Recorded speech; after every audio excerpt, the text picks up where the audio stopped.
بسم اللہ الرحمن الرحیم۔ السلام علیکم دوستو۔ حضرت داؤد علیہ السلام کے زمانے میں ایک ندارہ و بے نوا خاتون تھی۔ اس کے پاس جو تھوڑی بہت رقم تھی وہ اس رقم سے کچھ اون اور کچھ روئی خرید کر اٹیاں بناتی تھی، پھر انہیں بیچ کر انتہائی سادگی سے اپنے اور اپنے بچوں کے اخراجات پورے کرتی تھی۔ ایک دن وہ سوت کاٹ کر اس کی ہڈیاں بنا کر بازار میں بیچنے کے لیے سر پر رکھے جا رہی تھی کہ اچانک تیزی سے ایک کوا آیا اور ایک اٹی اٹھا کر لے گیا۔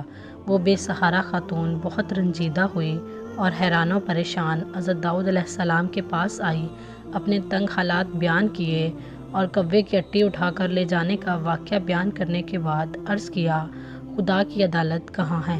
حضرت داؤد علیہ السلام نے اس سے فرمایا، ادھر بیٹھ جاؤ کہ تمہارے بارے میں فیصلہ کروں۔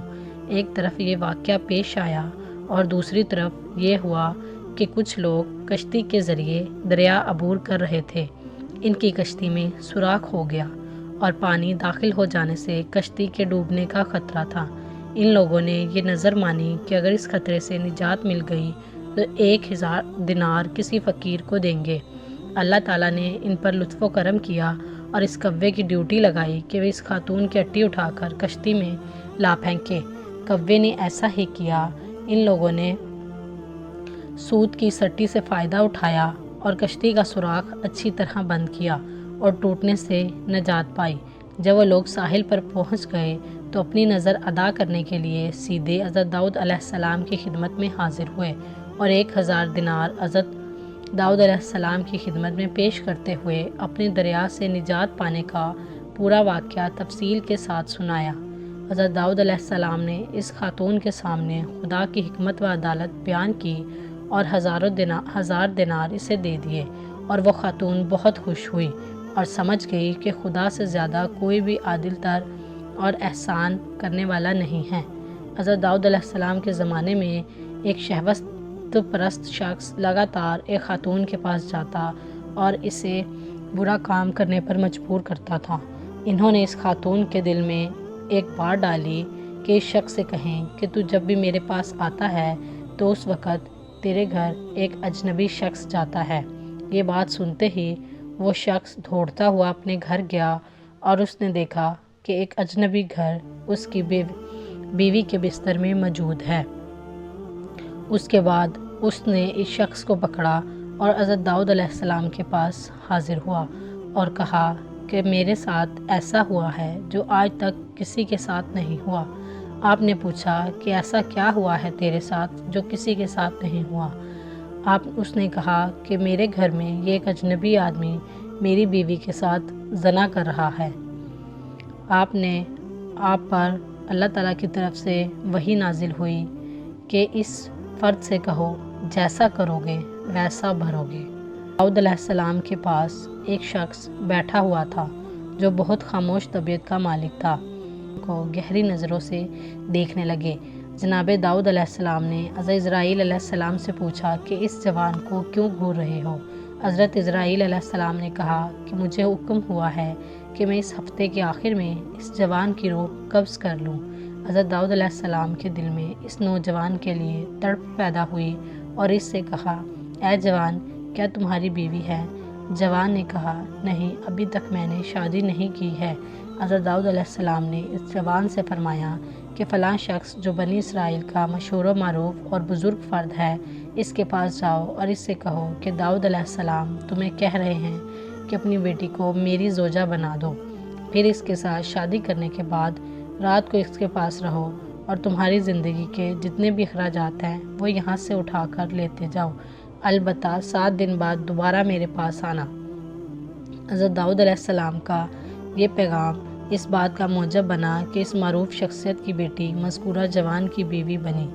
اس جوان نے حضرت داؤد علیہ السلام کے حکم کے مطابق عمل کیا اور وہ 7 دن کے بعد دوبارہ حضرت داؤد علیہ السلام کے پاس حاضر ہوا۔ حضرت داؤد علیہ السلام نے اس سے پوچھا، اے جوان، تمہارے یہ دن کیسے گزرے؟ کہا، یہ دن اتنے اچھے گزرے ہیں کہ پوری زندگی کبھی ایسے نہیں گزری۔ حضرت داؤد علیہ السلام نے فرمایا، بیٹھ جاؤ۔ وہ بیٹھ گیا۔ وہ کافی دیر وہاں رہا لیکن حضرت اسرائیل علیہ السلام اس کے پاس نہ آئے۔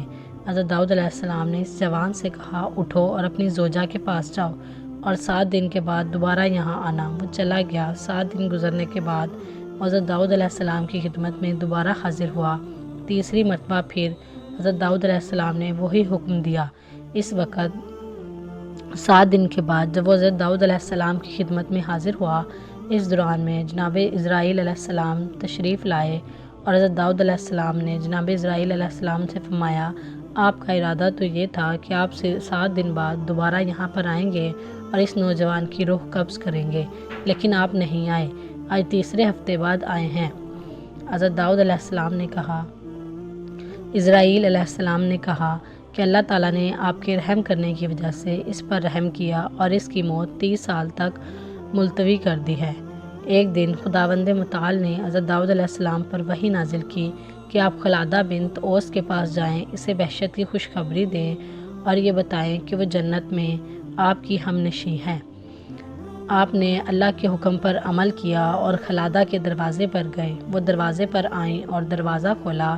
جو ہی ان کی نگاہیں حضرت داؤد علیہ السلام پر پڑی تو بولی کہ اللہ کی طرف سے میرے بارے میں کچھ نازل ہوا ہے، آپ علیہ السلام مجھے وہ خبر سنانے کے لیے تشریف لائے ہیں۔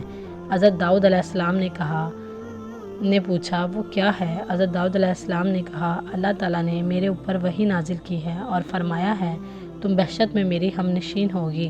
خلادہ نے کہا، آپ کو شبہ ہوا ہے، وہ میں نہیں ہوں بلکہ کوئی میری حمد ہے۔ حضرت داؤد علیہ السلام نے کہا، ایسا نہیں ہے بلکہ یقیناً وہ تم ہی ہو۔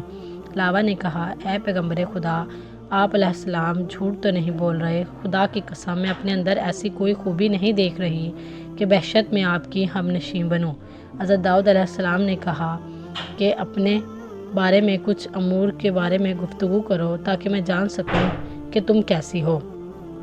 خلادہ نے کہا، میں ایک ایسی حالت کی مالکہ ہوں مجھے جو بھی تکلیف ہو، نقصان ہو یا کوئی حاجت ہو یا پیاس، میں نے کبھی اس کی رفع کرنے کے لیے خدا سے نہیں کہا، یہاں تک کہ وہ ذات خود ہی اسے رفع کر دیتی ہے، یعنی میں وہی پسند کرتی ہوں جو میرا محبوب پسند کرتا ہے، اور نہ ہی خدا سے میں ان مشکلات اور نقصانات کے حفظ کچھ مانگتی ہوں بلکہ ہمیشہ اس کا شکر بجا لاتی ہوں۔ حضرت داؤد علیہ السلام اس کی بات سمجھ گئے اور اس خاتون سے فرمایا، انہی خوبیوں کی وجہ سے اس مقام پر فائز ہوئی ہو۔ اگر آپ کو ہماری ویڈیو اچھی لگی ہو تو ہماری ویڈیو کو لائک کریں اور اس طرح کی مزید ویڈیوز دیکھنے کے لیے ہمارا چینل سبسکرائب کیجیے۔